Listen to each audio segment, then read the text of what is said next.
Well, there's a huge breaking story in the news today. This comes from Israel National News. Hamas and Fatah agree on unity. All of you know that back in, 2007, that there was a fracture between Hamas and Fatah. There was an election held at U.S. insistence. Israel didn't want the elections to be held. They were afraid of the outcome, and Israel was right. The U.S. was wrong. Hamas won the election. However, it left Mahmoud Abbas in as the president of the Palestinians. Well, very quickly, Hamas consolidated its power and decided to kick Fatah out. Fatah is the party that's headed by Mahmoud Abbas.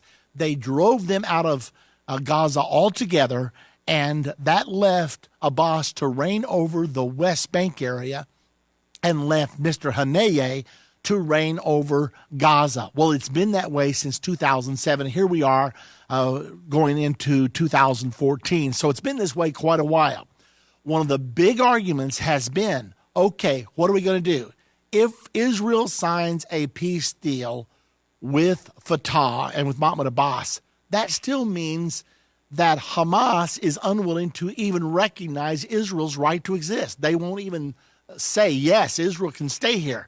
They are totally obstinate against Israel. So what have you gained? What are we going to do with this 1.5 million Palestinians presently living under Hamas? How's it all going to work out? Well, President Obama says, once the West Bank kicks in and once people have jobs and once the standard of living goes up, after all, the European Union has agreed that they're going to give a huge infusion of money. They're going to do everything they can to help Israel and the Palestinians to make this whole thing succeed. Consequently, the people of Gaza are going to look at that. They're living in poverty. They can join hands with Fatah and Mahmoud Abbas, and the temptation will be too great. That's what President Obama recently said in one of his speeches. So they've been moving ahead by faith. We're going to make this peace deal with Abbas, hoping the rest will work out. Well, out of the blue today, this speech was only made within the last week or so by President Obama.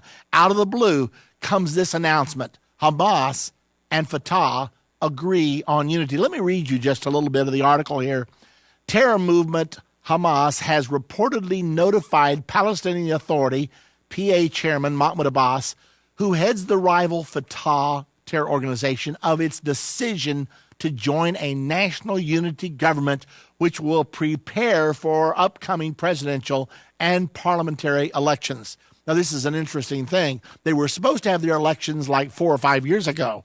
However, they've just not had elections and just acted like it didn't exist. Can you imagine that happening here in the United States of America when elections roll around for 2016, which is the next presidential election? Let's just say nobody mentioned it, and they put it off for another year, and then 2 years, and then 5 years. Wow, quite a revolution would take place here in the United States of America. But that's exactly what Mahmoud Abbas has done in the Palestinian Authority, because they were in such disarray that he just didn't feel like they were ready for elections, so he's arbitrarily decided no elections. The U.S. has arbitrarily decided to accept that because Mahmoud Abbas is our guy. He's the one that we're pinning all of our hopes to.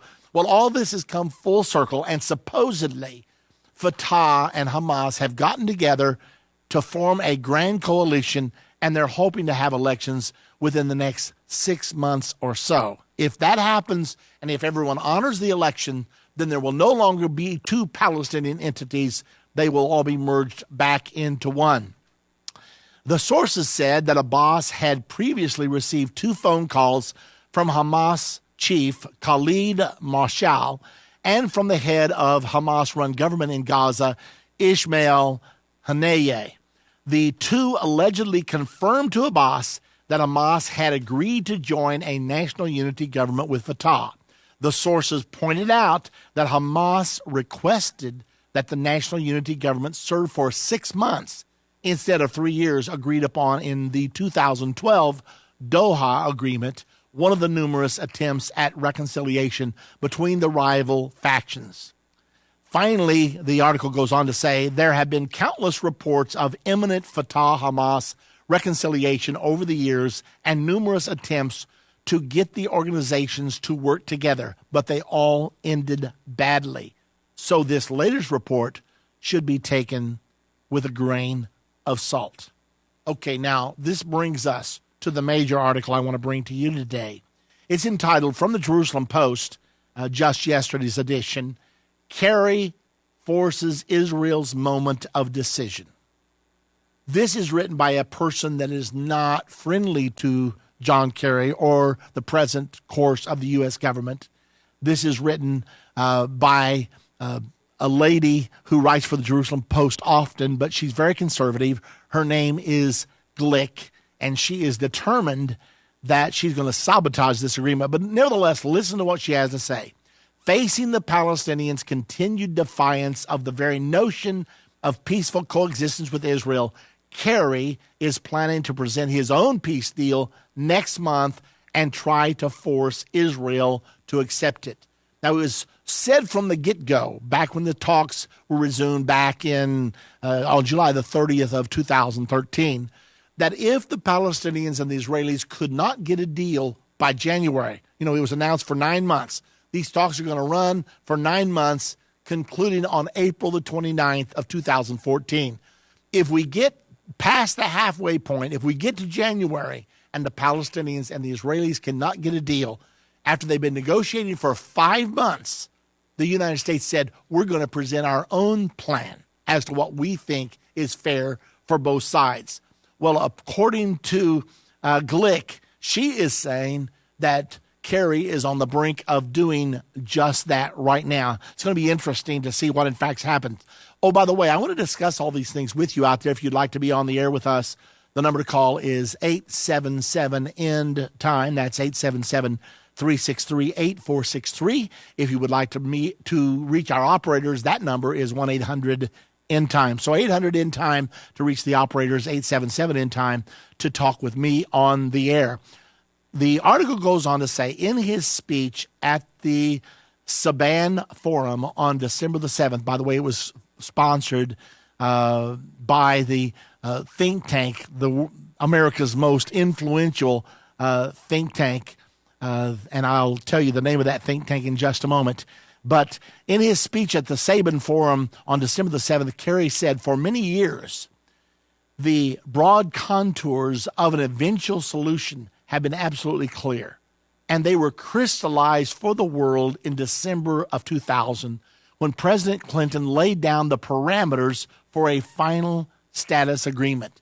Now, this is something we all need to pay attention to, because President Obama, a year or two ago, said we already know what the peace agreement has to look like because the Clinton parameters have already set it down. Let's go back to the year 2000.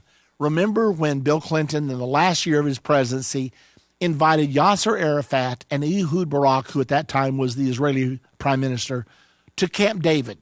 They stayed locked in for 2 weeks. Most people expected a deal. Clinton was at his most persuasive. Everything was moving along. It appears that they got most of the issues worked out until they got to the Temple Mount, that 37 acres that the Muslims say, we can't surrender this. And the Jews say, our first temple stood there, our second temple stood there, and this is where we must build our third temple. This is the place that Abraham raised the knife over Isaac. This is the place that God sent the prophet to tell David, offer a sacrifice here by the threshing floor of Arana, offer a sacrifice here, and I will stay the plague against Israel. This is the place that when Solomon built the first temple, that God showed his approval by allowing fire to supernaturally fall from heaven and consume the sacrifice. This is the center of Jewish life. This is the place where God chose to place his name. 37 times in the Old Testament, God said, I will put my name there. So this is the place, and they got to that Temple Mount issue. Arafat said, we can't give it up. Barak said, there's got to be a solution. And Barak said, we've got to have it. This is our first temple. This is our second temple. This is the center of Jewish life. This is where God said he would place his name. Arafat said, can't do it. Clinton, being the practical, good old Arkansas boy that he was, said, just share it. That's all you got to do. There's room for everybody to worship here. And Arafat said, it won't work. You can't put Jews and Muslims on the same 37 acres. They'll kill each other. Barak said, it could work. We could put it under UN supervision, and they could oversee. We could have an international entity enforcing the peace, and Muslims could worship at the Al-Aqsa Mosque and the Dome of the Rock, and we Jews could worship north of the Dome of the Rock. Well, Arafat said, it won't work. Plus, there never was a temple here anyway. Clinton said to Arafat, what do you mean there never was a temple here? Jesus taught here in the temple. Arafat said, there never was a temple here. Clinton said, the Bible says there was a temple here. Arafat said, there never was a temple here. Well, when Clinton saw the degree of denial that Arafat was capable of, that's when he closed the talks, and there were no more talks for the next 10 years because he realized the depth of denial that the Palestinians were aware of. Now, George Bush, he tried to deal with Arafat, but when Arafat smuggled in 50 tons of explosives into the Red Sea and denied that he did it, but they captured people there with checks in their pockets from Arafat's paymaster, Bush said, you lied to me. And he never so much as called Arafat for the rest of his administration. For 8 or 9 years, he totally put Arafat on ice. Then, of course, Arafat died, and Mahmoud Abbas became the heir apparent. Okay, so I'm just laying a little bit of foundation, but what Barack Obama has said is that Clinton actually arrived at the parameters. And all this was recorded, so Obama's able to get it out, to read it, to look at what was said and where they actually were. And let me read this again because I want you to realize the importance of it. In his speech at the Sabin Forum on December the 7th, Kerry said, for many years, the broad contours of an eventual solution have been absolutely clear. And they were crystallized for the world in December of 2000 when President Clinton laid down the parameters for a final status agreement. They were reaffirmed through the Annapolis process during the Bush administration. So Kerry is saying, we know what the peace has got to be. We know what has to happen to the Temple Mount. We know what has to happen to Jerusalem. We know that a Palestinian state must be established. He's saying we've got the parameters. Now then it appears that he is ready to offer America's solution between Israelis and Palestinians. Now, Glick is saying this is not going to be good because our best friend is getting ready to try to put us in a headlock and force us to agree to something we don't want to agree to. That's where we stand right now.